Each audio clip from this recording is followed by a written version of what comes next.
Okay, so in this lesson in Cinema 4D, we are going to start talking about materials and materials in relationship to objects or creating materials, as well as looking at some of the pre-installed materials that exist in Cinema 4D. So let's get started by just making a cube. And we'll make this cube, make this a little bit smaller, maybe 150 by 150 by 150. And so there it's there like so.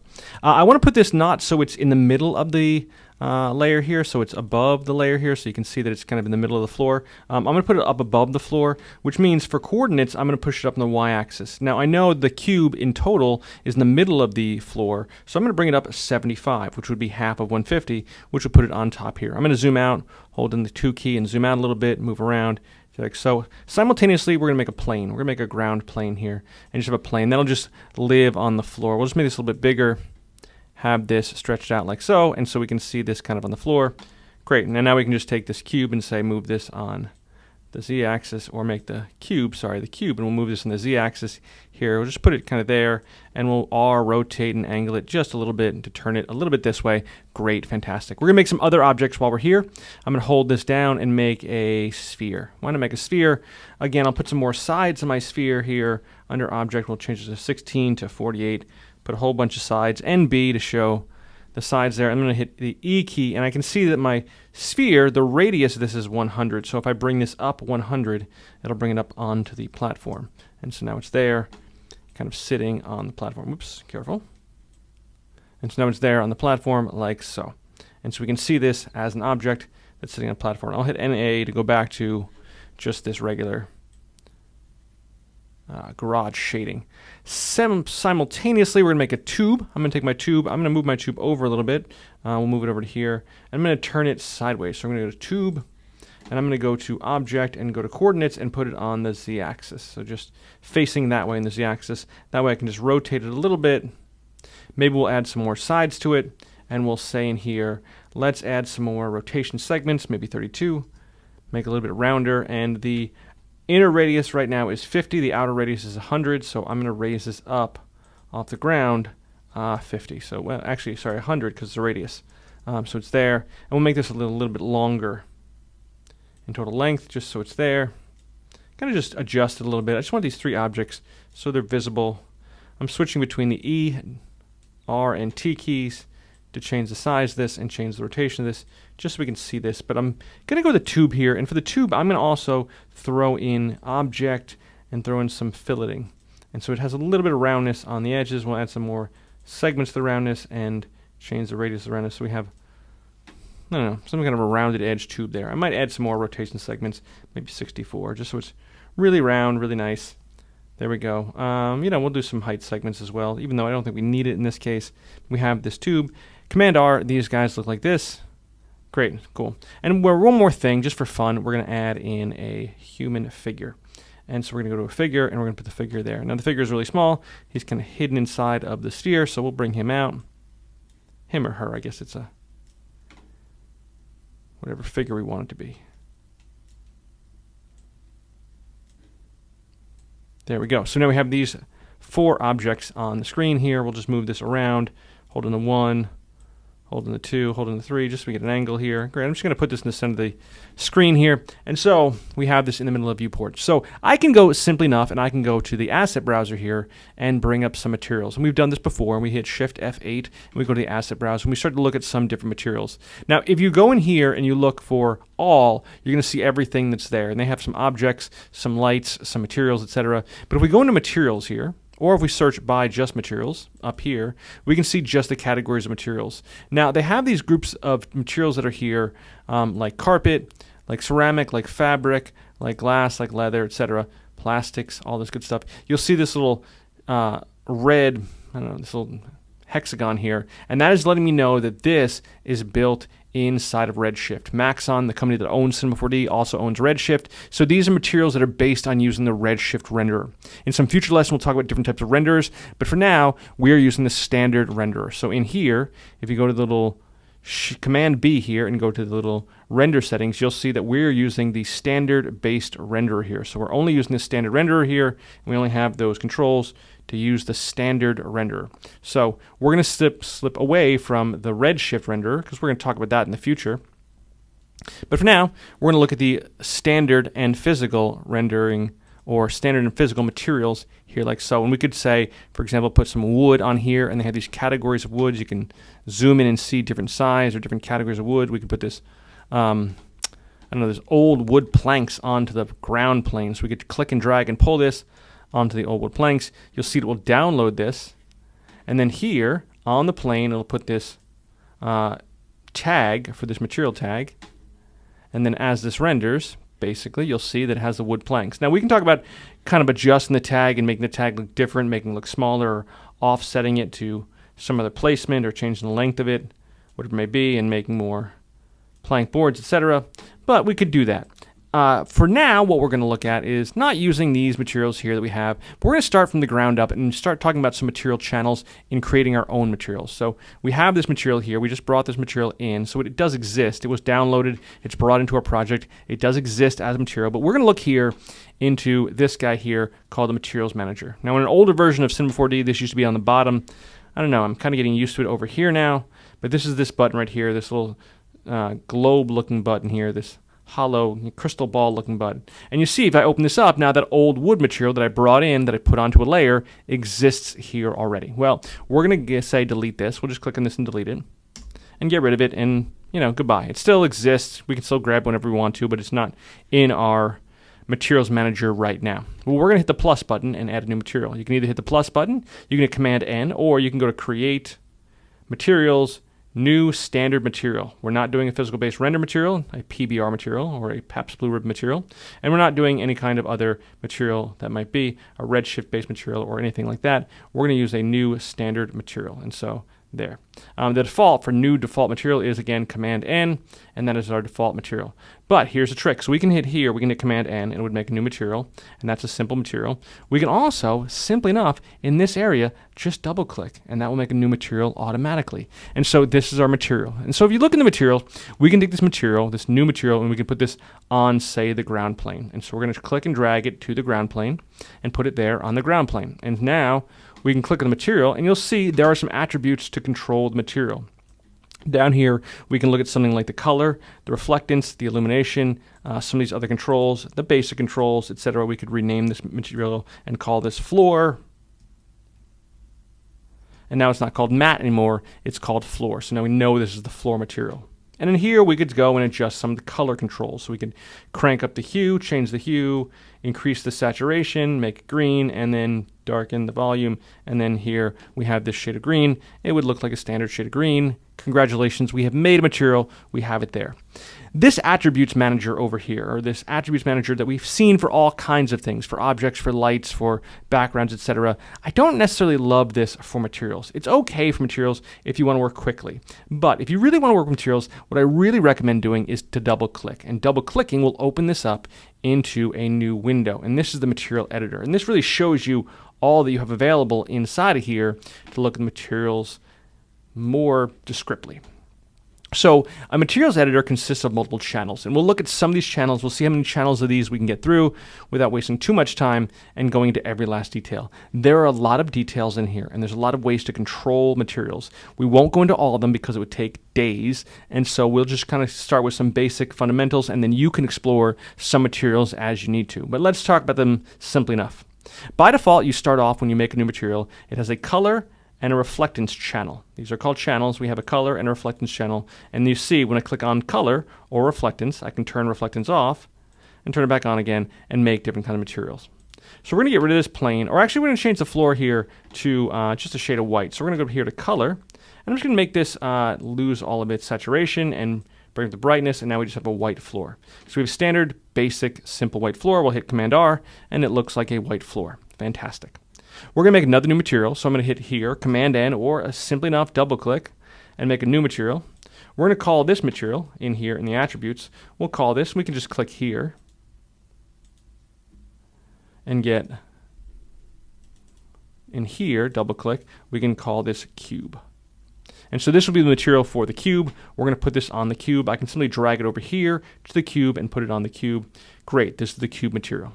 So we're going to double click the cube material and open up the materials editor and take a look at the color information channel. So just in color alone, there's tons of controls that we can look at.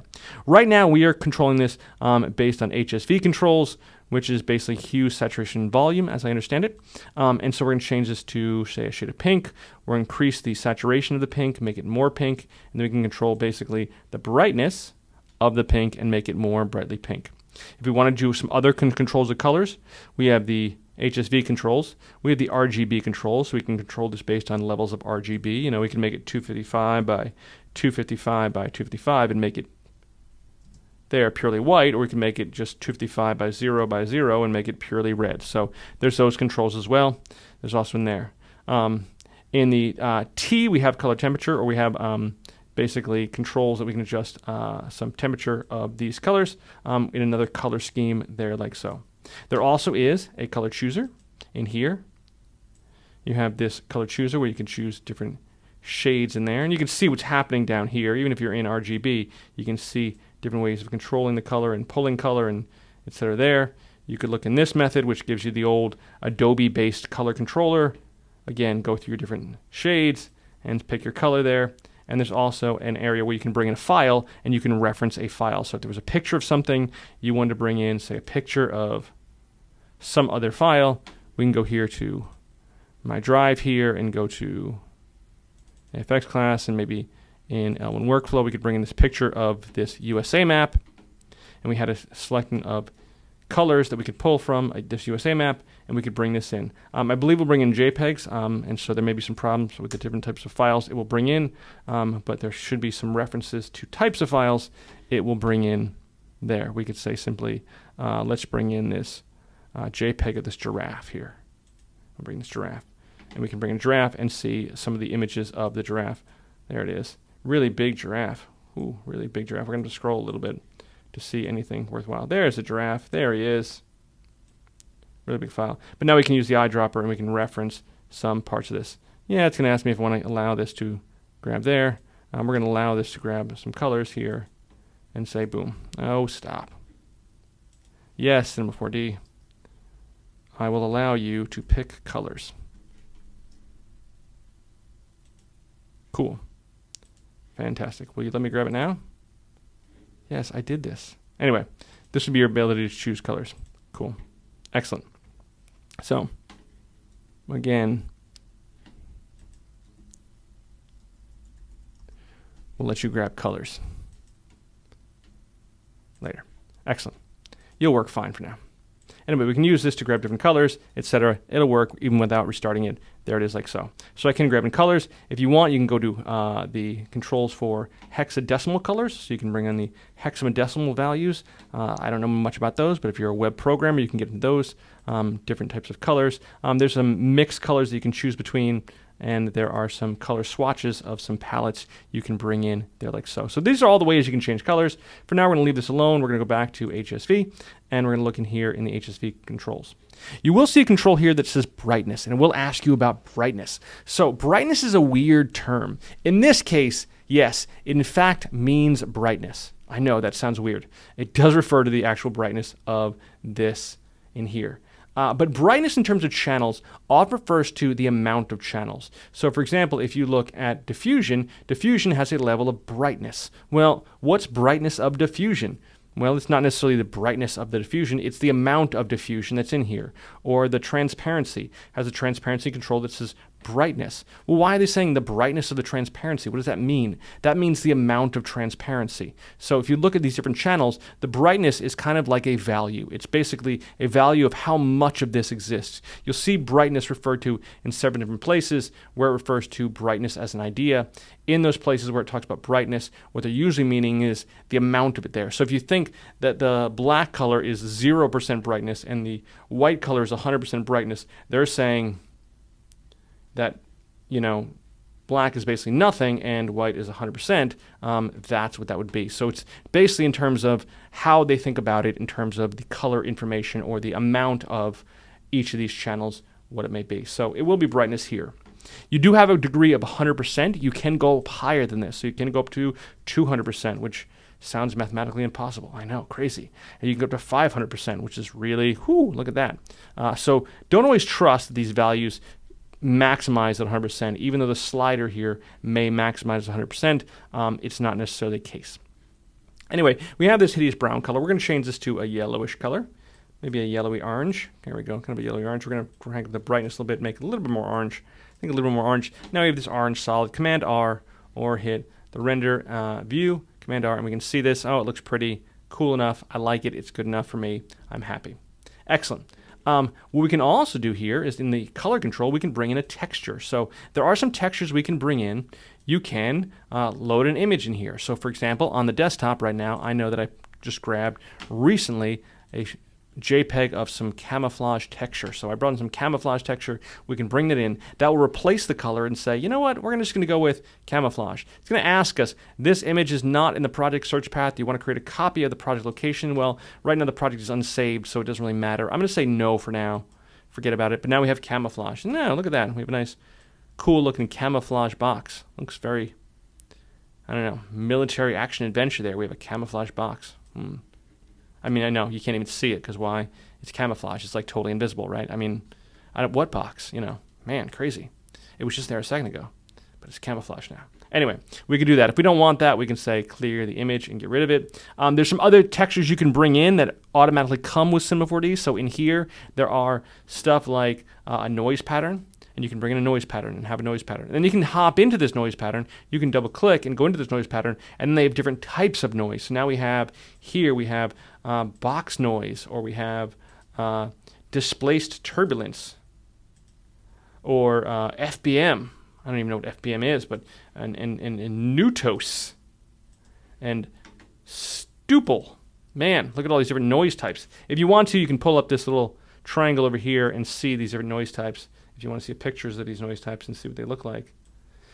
Well, look at that. What is that one? That's Voronoi 1. Ooh, Voronoi 1 looks weird. Anyway, so there's this noise patterns here, and then you can adjust, now to get even crazier, we can adjust the global scale of the noise. So we can make the noise bigger butts of noise, or make it smaller, make it like, I don't know, 10% or something. And now it's really intense noise there. There's different values. We can have this adjust the brightness and make it brighter. Make the noise brighter. We could bring the brightness down. Increase the contrast. There we go. Increase the contrast. Let's bring the brightness down so you can see this a little bit better. So now we have increased contrast noise. There's other controls. There's even the ability to animate the noise. So they have an animation speed, a loop period, a movement, a speed, etc. All these controls. We won't get into those craziness yet, but there is abilities to animate this noise if you want to work with the noise. And that's just one of the textures that this material is using on the color channel. That said, we can skip from noise, and we could say, instead of noise, we could say a gradient. We have a gradient that would go from black to white, and so this is layering out from black to white. And of course, you can go in here and change the gradient values to something else, to maybe a shade of red or reddish, and have it red to white, etc. You can make gradient, and there's some controls there about how turbulent it is. You can make it more noisy, etc. Different types of turbulence, the octaves of the turbulence. Gets a little crazy. There's a color. Again, you can add in another color in here and do it there. But you're like, oh, wait, but I have color up here. Why would I want to change color down here? Well, you could change color down here as well, because one of the things you can do is you could bring in, say, a layer or a filter or a fusion or a posterize or a colorize. You can start to group different textures together and make textures group together. So we'll go to something really simple. We're going to go here to layer, and we'll make a layer here. And that's going to put this color inside of a layer. So now, inside of here, if we double click, you'll see I have the color. And again, we can step further in and see the color. Let's step out. And now we have the color, and we can say, okay, let's take this color and let's bring in a shader here, and we'll look at one of the surfaces. So now they have surfaces. So let's take this wood surface. So now we have the wood surface. We're going to put the wood surface underneath the color, or maybe put the wood surface over the color. Yeah, we'll try that way. And we'll change the color to a shade of, I don't know, something. Let's go in here and choose like a pink, just to make it really intense pink. So now we have pink. Now we have pink plus the wood shader. But the wood shader, if you're familiar with Adobe blending modes, has the same thing. So you could say wood shader plus blending modes. Now you have this plus this with a different degree of intensity.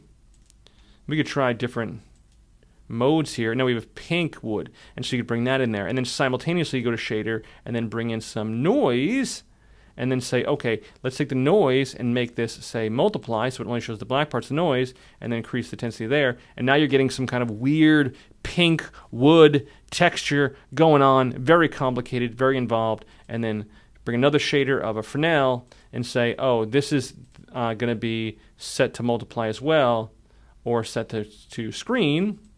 And now it's going to be white into this and showing the white here, but only showing this. And then you can change the orders of these, and how you change the order of these would change what's basically happening in the texture. You can make your own kind of crazy textures. If you ever want to explore and look at some of the wood grain textures. They do a lot of stuff in here to really make it look like real wood with the playfulness of textures. I'm just kind of goofing around here, but man, people who are better than me at this, they can do some real wonderful stuff just with some of these color controls alone. We're going to hop out of here and we're going to say clear these out, get rid of these entirely, and then we're going to leave alone textures. For now, we're going to leave alone model and diffusion. With the textures, there is also a mix strength. So if you do choose one of these surfaces like surface fire, you can choose fire here and have this fire. And again, there's a whole bunch of controls in here to adjust the fire and how the fire looks and how the fire is made and what colors it consists of. But there's also what's called a mix strength, which is how much the color plus the fire are mixed together. So you can have kind of RNG with fire, and then you can change this to add mode or subtract mode or multiply, and then have some of that in terms of there, and have this mixed together in different amounts, etc. Get some controls. There's a lot of controls you can do, and so far we've spent the past, however long, just talking about the color channel alone. So let's go to something basic. We're going to go to like a dry, I don't know, maybe like a dry brown, or like a dry, even like a almost white. Just an almost white, kind of barely anything there. We'll get rid of this material. We'll clear this out. We're just going to set this boring kind of color here. Now, I had a teacher one time who told me that if I'm using anything that I want to look realistic, one of the things I should consider is making things look realistic shouldn't just be all one color. This looks very kind of 1980s video game. It looks too perfect. And if it looks too perfect, we don't get a really good sense of things. So we want to add some diffusion here. Now, here's my advice about diffusion. Diffusion kind of says, hey, let's just adjust this so that all of this is not the same exact shade. So when you hit Command R, it looks just too perfect inside of here. So we're going to add some diffusion in here. And in diffusion here, we can go in here and say diffusion. We're going to load in some noise. And I recommend loading some noise, and perhaps not like this. This is a little too much. But we're going to say in here, we're going to go to diffusion, and we're going to make my noise really small. So I'm going to go to global scale. I'll change this to like maybe 4% here, just so we have a little bit of noise like there. Now, we don't want the diffusion shade to be too much, so we're going to adjust the brightness of this and adjust this. And maybe we take this, instead of being black and white, we make this, say, white and, say, light gray. We could also do this by lowering the contrast a little bit and just having it be a little bit just like that. And so in here, what we can do is we can adjust the brightness here as well. And so for the brightness, we can just bring this down and have just barely any whatsoever. Now, the mix mode is set to normal. We can set this to add mode and just have this be like there. Or we can try subtract, which should be a little bit more intense. But let's just say add mode, mix strength. We're going to bring this down a little bit. We'll leave the brightness there full, or maybe just a little bit like there. And so we have that there. And so now what we have here in this texture is you can see the difference between this, which just has a little bit of noise, maybe a little bit more. So it's not all the same shade. So not everything is exactly the same shade. So just back to normal, just so you can see this a little bit better. So now it kind of just has a little bit of texture into it, just so it's not all perfect. If you look at like a sheetrock wall or like a plaster wall, anything that's been painted, not everything is perfectly the same exact shade of the color that you chose. So you add your color in here, and you add a little bit of diffusion, just a little bit of noise diffusion, just to say, hey, let's just take some of the, constant color that looks like this. You can turn this channel off and just look. I mean, this looks too perfect, too exact. You add a little bit of diffusion there, maybe get a little bit more realism. It gets a little bit more texture there, a little bit there. You can play with these controls a little bit, see what you get. Adjust a little bit, add a little bit of blur maybe, but just, make it look a little bit more real by adding a little bit of diffusion. All right, so we're going to take it away from there, and now we're going to look at some other material here. I'll hold down the 2 and come out here a little bit, and we'll come over to this next channel. We'll make another material. New material. We'll call my new material. We'll click on the name and call this sphere matte. I don't know. Cool. And we'll obviously put this in the sphere. We'll drag this over here to the sphere and put this on the sphere. So now we're going to go simply in here. What we're going to do, we can have the color channel on, but we're going to also look at the luminance channel. Now, the luminance channel is the amount of light that it exudes. And how does it exude light? By adding luminance. So we're going to take the luminance channel and turn the luminance channel on, which will make this completely bright white. Now it's a light bulb. Congratulations, we've made a perfectly bright light bulb. And so now we have a perfectly bright light bulb. It looks like a light. So some controls we have. We could add some color to this. So we could add a little bit of color. Maybe some color temperature, or maybe some adjustments for color, RGB color, HSV, color tint, etc. We could add some color inside of here. We'll just go here into HSV and we'll just add a little bit of yellow to this, maybe even a little bit of blue. We'll get a little blue light here, little blue light there, etc. And now you can see it has a little bit of blueness to it. It looks like a light that has a little bit of blueness. So fantastic. We can also crank this up and make this super bright. Here we go, super bright, 656%. And make it super bright. Now, the problem with this is as this creates this and as this makes this light, we make this super bright. We increase the brightness overall. We'll bring this back to 100. What it does is it doesn't provide it as an actual light. So let's talk about this as an idea. Inside of here, there's a couple things a little bit advanced that we do have to talk about and how this works and what this does. So let's talk about it. Right now, this thing is simulating the idea that it is exuding light, but it's not exactly exuding light.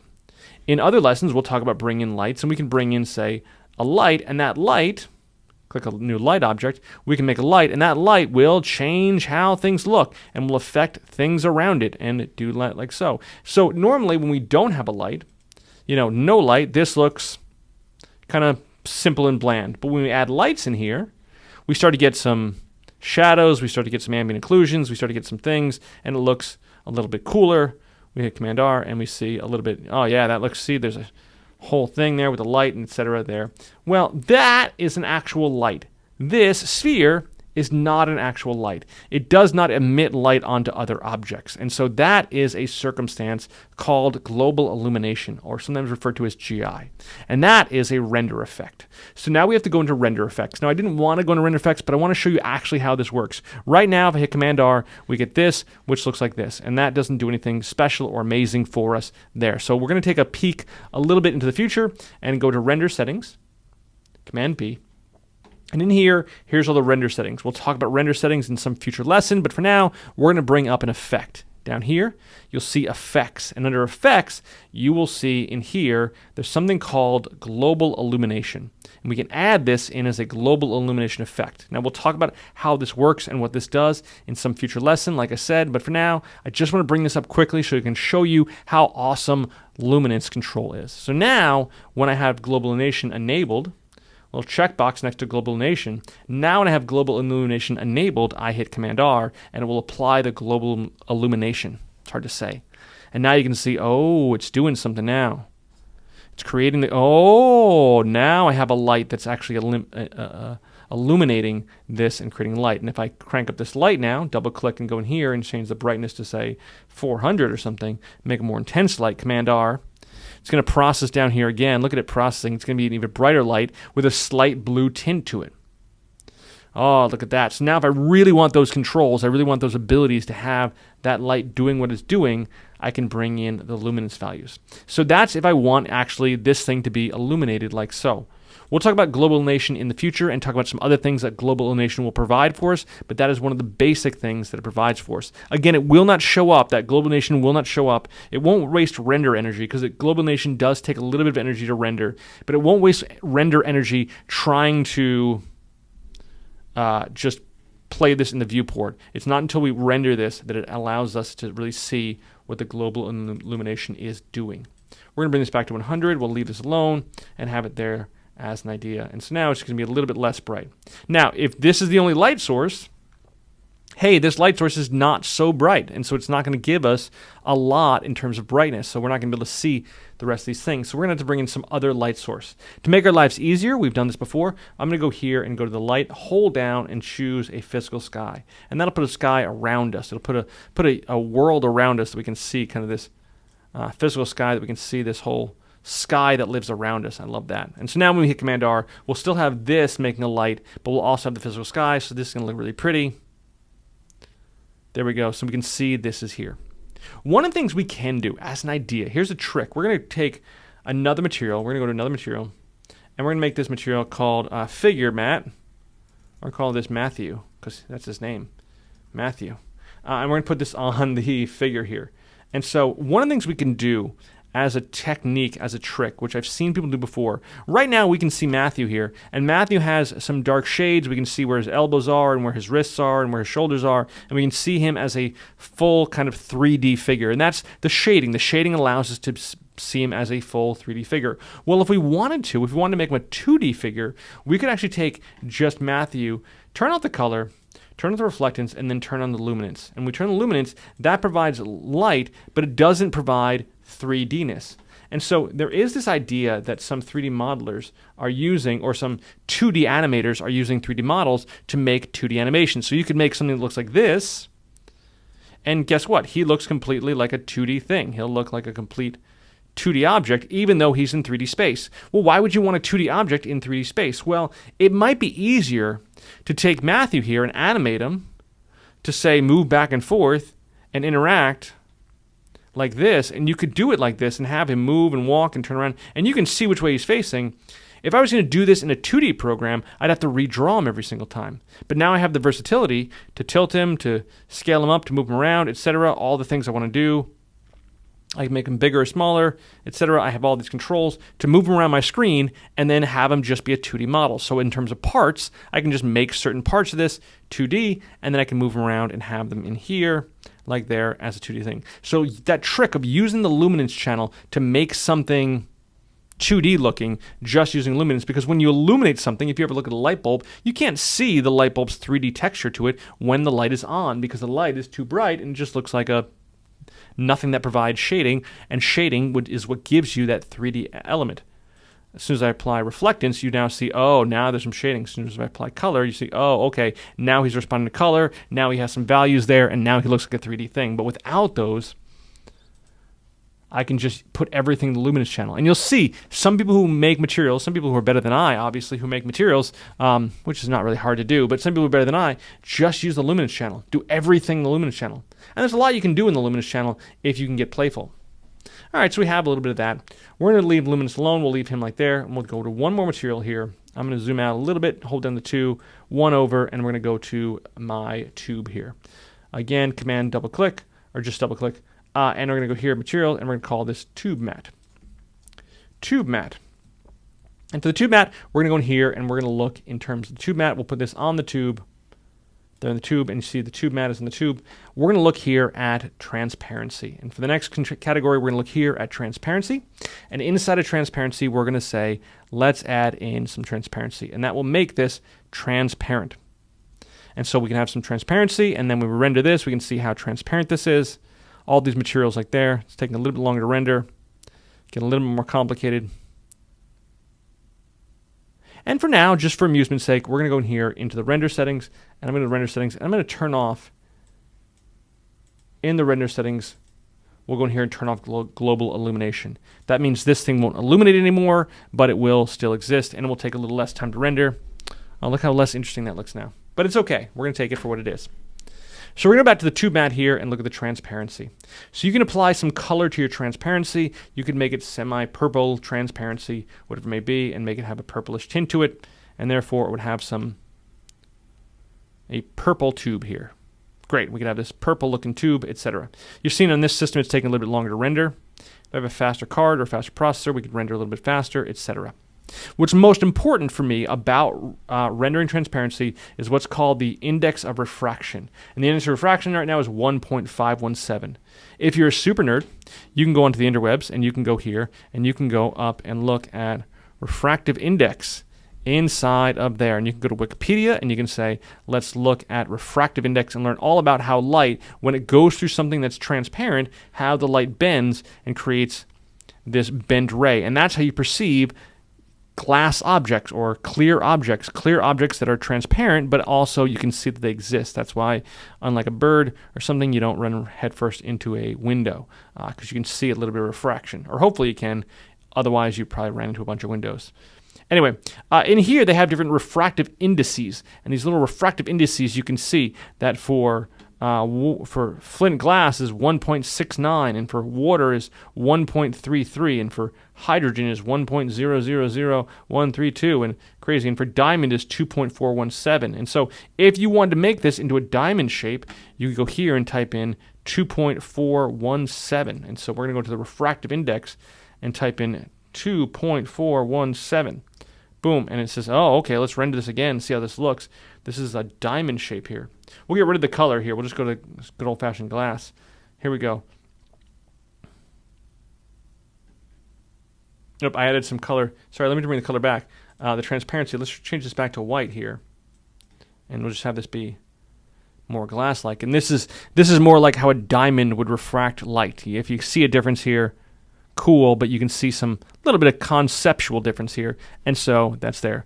If you want some presets, there is a list of presets, so you don't have to go onto Wikipedia and look up different refractive index. They have the refractive index for diamonds, and for emeralds, and for glass, and for jade, and for milk, and for oil, and for pearl, PET, and plexiglass, sapphire, even for beer.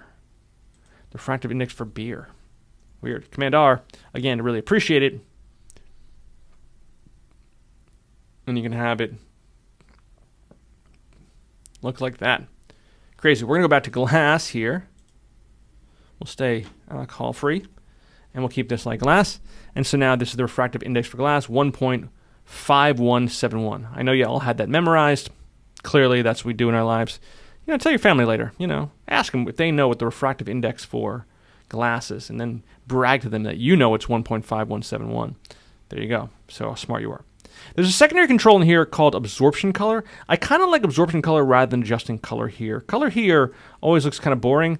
It works, but it just kind of looks like awkward. I really like the absorption color. This is as light passes through, it gets absorbed, so it gives a better look of glass as it passes through. So we can set the absorption color to, say, a shade of purple or something, a darker purple, maybe like that. And so we'll set the absorption color here to this shade, and you'll see as this passes through, this absorption distance is basically how glass, it just looks more purple inside. It really feels like stained glass, and it really gives that's just a better look.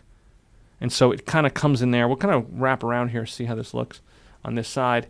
We can see how light is absorbed into there, and it gives a more realistic colorized glass or colorized transparent material. Looks a little bit better. We can add some blurriness. Blurriness is going to slow us down a little bit, so we're going to have 30% blurriness here. Command R again.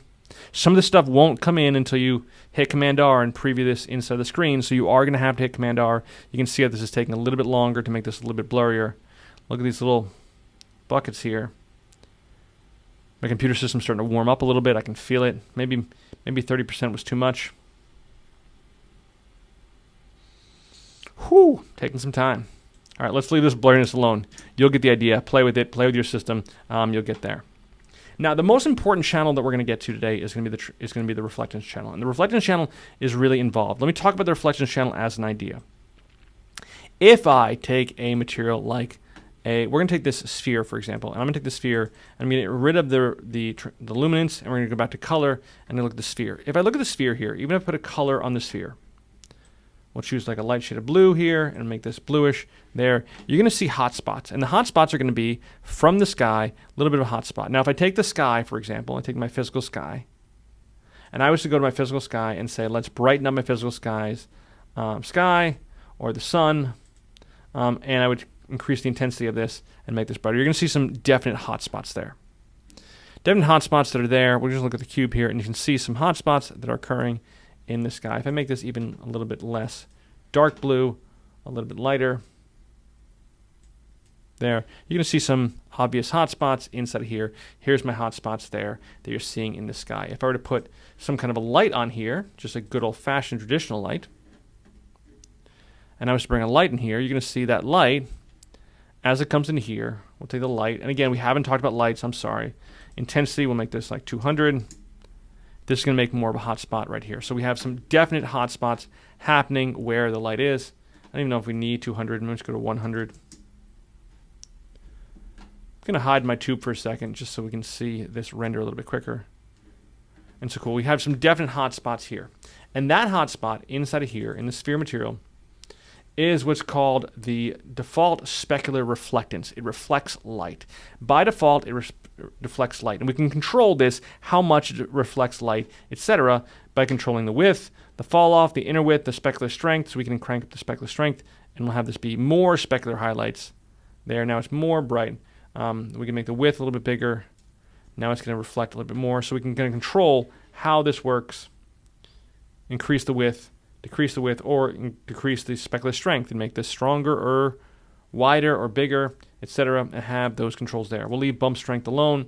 You can control your default specular reflectance. And every time you make a layer, it automatically is built with some, hey, if there's light in the scene, it's going to get some hot spots, some specular light in the default specular control. It's going to add this in default specular.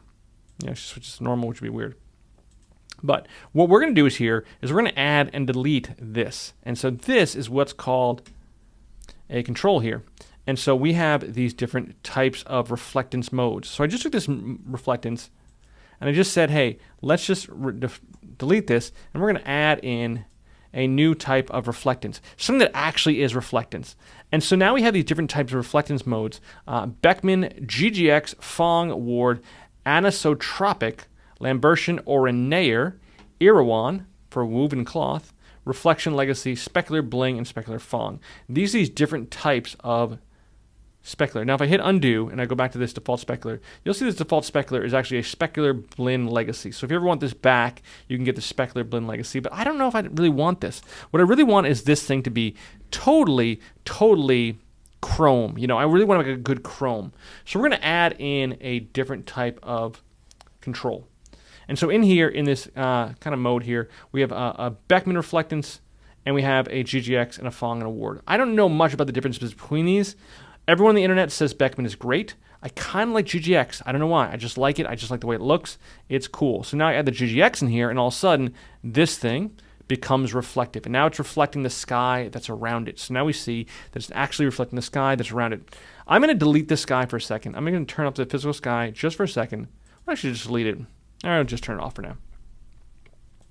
Now I have no physical sky, and you'll see it'll reflect this wonderful little park in here. And you can see this adorable little park. I feel like I want to go here on a summer day and have a picnic. I know, it looks adorable. It's fantastic, this adorable little summer park that you can see all these edges around the summer park. Well, the summer park doesn't exist. I know. It's really sad. You got really excited about this whole summer park. Guess what? There is no summer park.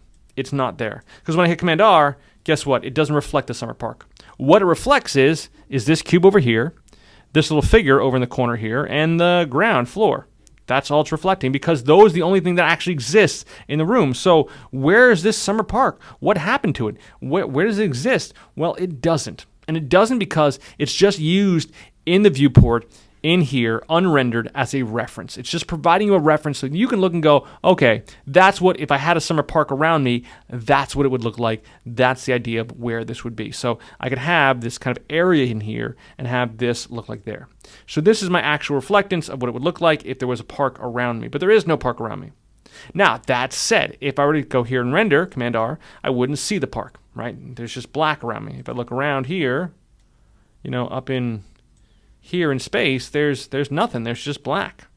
It's all just black, and that's all that exists there. When I added the physical sky, that puts a physical sky around me, which will provide some reflectance.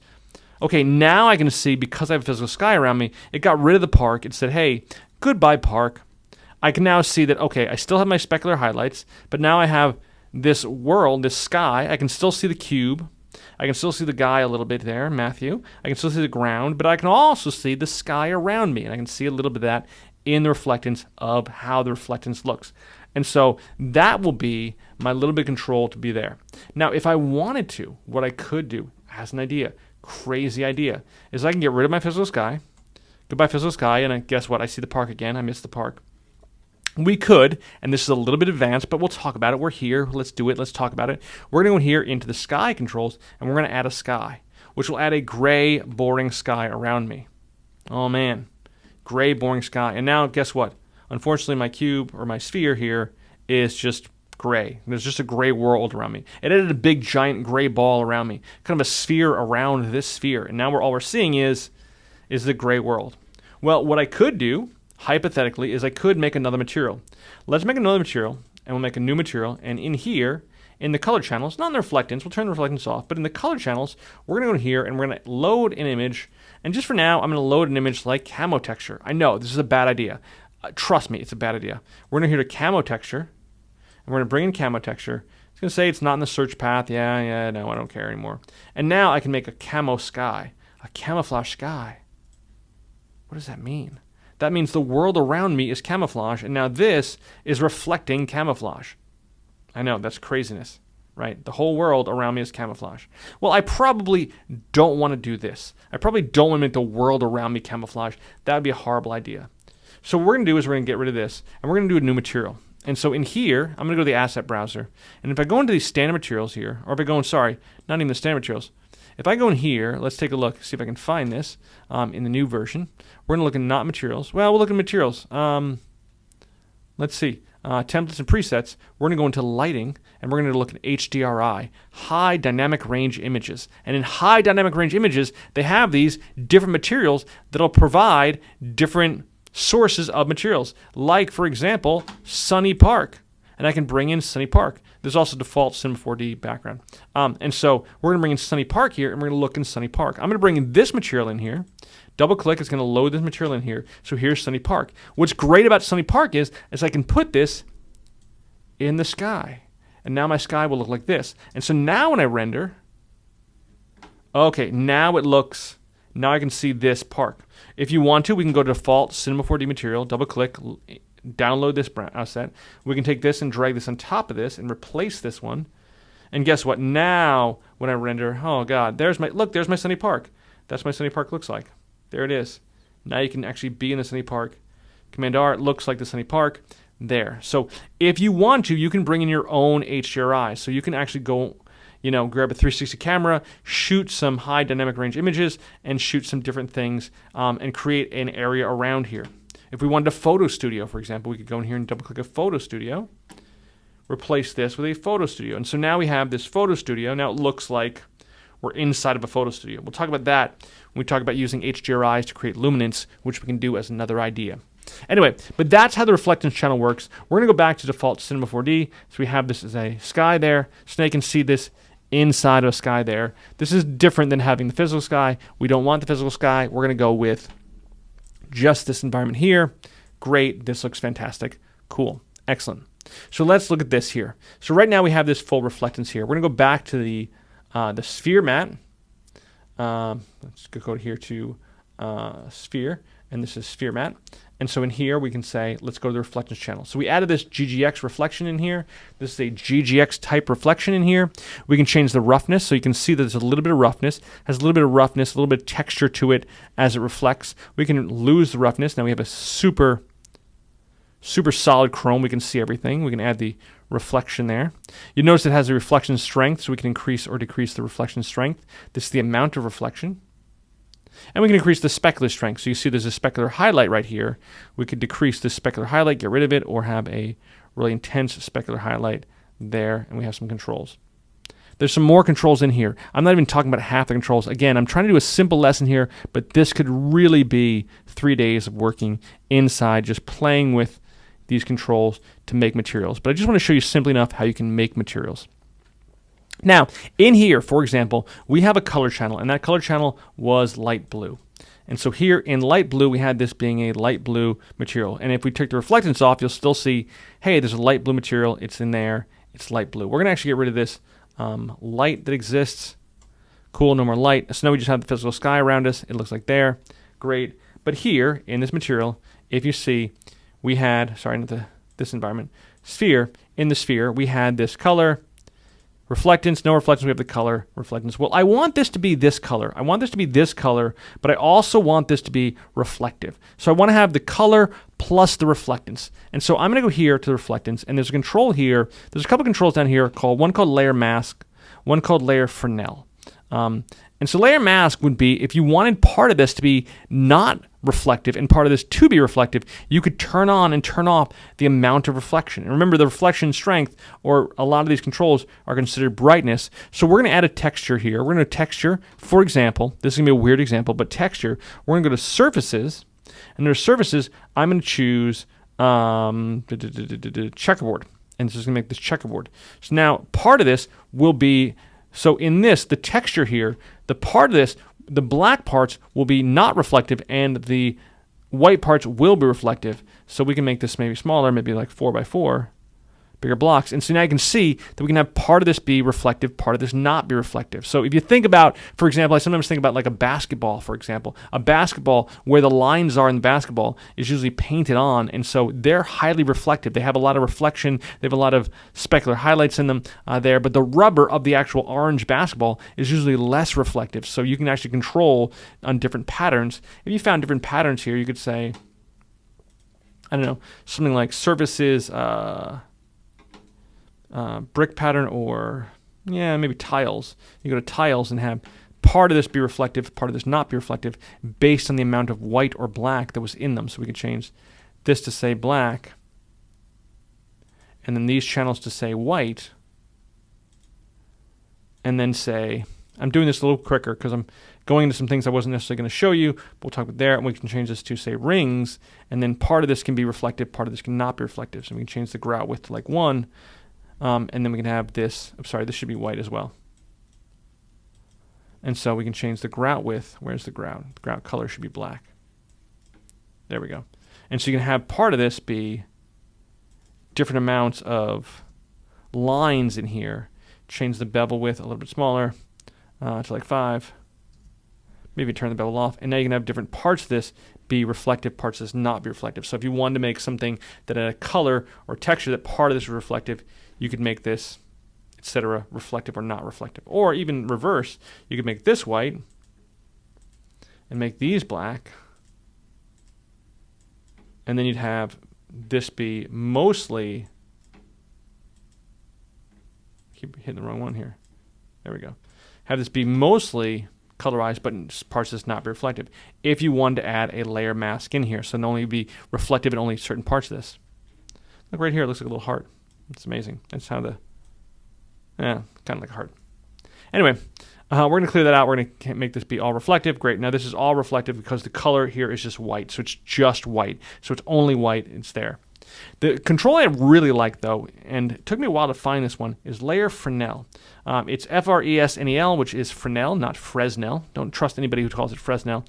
This basically refers to how it accepts color, but it also has reflectance. And there are two modes. There's one called dielectric and one called conductor. And I don't know what any of these things mean. What I do know is that the one that says dielectric refers to things that are basically anything but metal. Conductors are metal.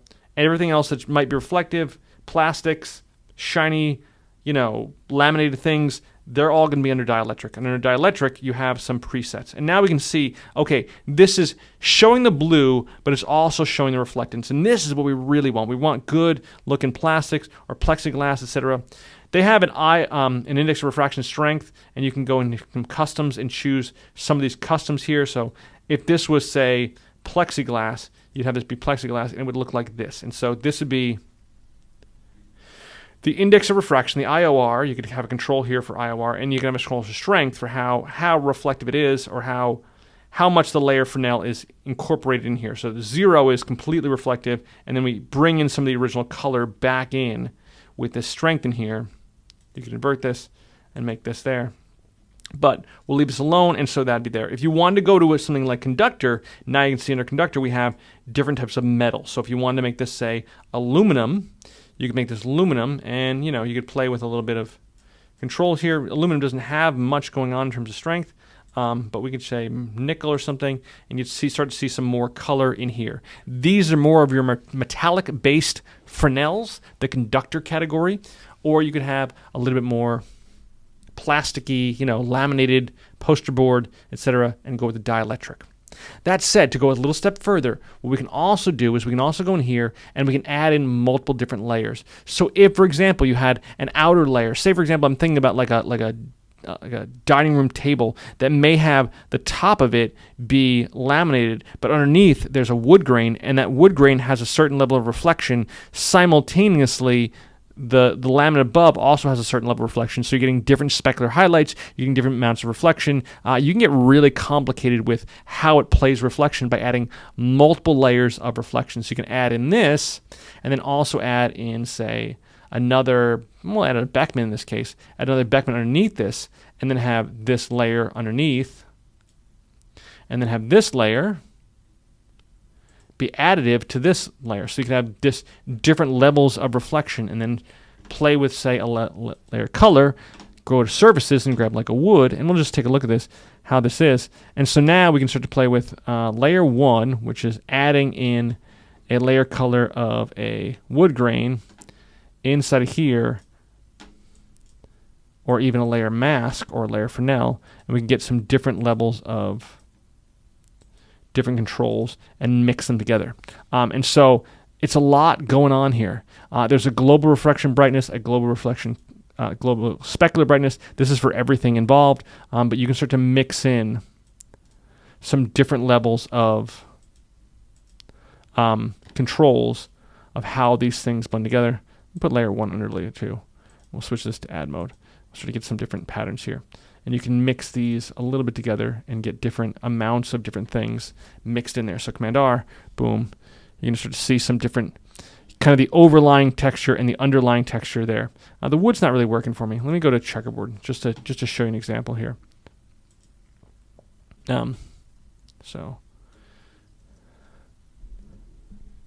Yeah, you can sort of see it in the bottom there, how this mixes in and how these things are mixed in. So you're seeing a little bit of checkerboard pattern in the color underneath as this renders. You're seeing this kind of mix of different things. A little bit of checkerboard underneath, how this is playing through and how these two are mixed together. So there's some different controls you can do here and some different ideas, concepts you can play with in terms of how you can mix different layers together, of how certain things when the light hits it, you can make really realistic materials just in the reflectance channel alone. And I know there are some people who also just work in the reflectance channel alone because there's a lot of things you can do and a lot of playfulness you can make.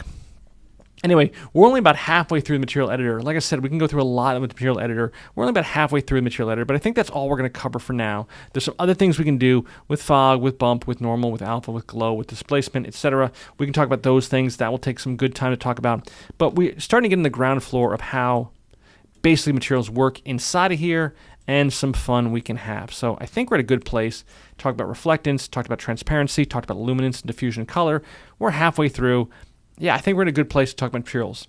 That said, I will say this again and again. If you want to, I'd go into the asset browser, start looking at materials. So start looking at these standard physical materials, and I don't know, look at some of the wood. Look at this birch wood, for example, and double click and add this in. And take a look what's going on here. You'll see some amazing things, and it's a great place to learn. So they have a dielectric custom 90%. They're using layer 1, which is a ward-based material in the color channel. Look at this. They have a filter, and in the filter, double click, they have a color, a parenchymatic, a noise, another noise, a colorizer, another noise, a wood, a fusion, a wood. So you can turn these on and turn these off and really see what they did just to make this wood here. So they started off with this wood grain that looked like this. Then they added a layer mask on here at 40%. I don't know if you can see the differences there. Then they added another wood grain on top of that, which they added to 34% with a screened. Then they added a multiply to add this kind of wavy, kind of blotchiness to it. Colorized this a little bit more. Added some noise. Added some other noise. Screen, multiply, 20%, 50%. A parenchymatic, which I don't even know what that is. And then a color. And this is how they got this wood grain. So they made this type of wood with all these things in here, just in the color and the reflectance channels. That's all they're doing to mess with it. So if you see stuff like, how did they make this parquet? Who even knows? Double click parquet. Well, we know now because we can look at this and say, let's look at this parquet material here. Looks like it's still rendering in here. They added just reflections and a bump and a normal, and they can see a little bit what's going on in this parquet. So in the color, they just changed the color to a shade of gray, and then they did everything basically in the reflectance. So you have a default reflectance, which has a filter in here, plus a dielectric. They use vegetable oil as their index of refraction. Then they have, we'll talk about bump and normal later.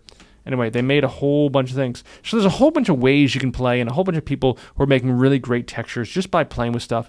It is something you can definitely explore and something you can have a good time with. So, play with your objects. I would start using some of these basic presets that are available. You can download some other presets from other places, but then you can start to go and explore. And if you just need something simple like the color red, again, just double click or whatever, go to color, choose the color red, and you're there in red. And then maybe you add in a little bit of reflectance. You say, hey, let's add in a GGX reflectance. We'll take this GGX reflectance. Instead of making this applies to the floor, instead of making this completely chrome, we'll go to here to layer for now. We'll choose dielectric. And maybe we'll choose, say, emerald. And now we have this. It has some reflectance to it. You can see some reflectance will lower the bumps, the roughness a little bit. Now it has some reflectance, but it's also red. Man, that looks really cool. Man, it's like we're sitting there with our box lunch and our sphere chair, sitting in this sunny park right here on our red shiny blanket. Whew, amazing. Let's bring the tube back. We forgot about the tube. Oh, Command R. Let's open this up, take a better look. Let's see. I want to see this in full screen as much as we can. Move this over so we can really see this. We'll take this and turn this down. Oh, that looks good. Here we go. Command R. Oh, that little bit of blue tint in there. Whew. Looking kind of cool. I like it. We'll get there. We'll get there. We'll play with materials. This poor 2D Matthew. Such a shame for Matthew. He lost all his depth. Not a good person to have a picnic with. All right, we're going to come back later. We're going to do some more stuff with materials. It's going to be a good time. We got plenty of time. Anyway, explore, have fun, and I'll talk to you in the next lesson.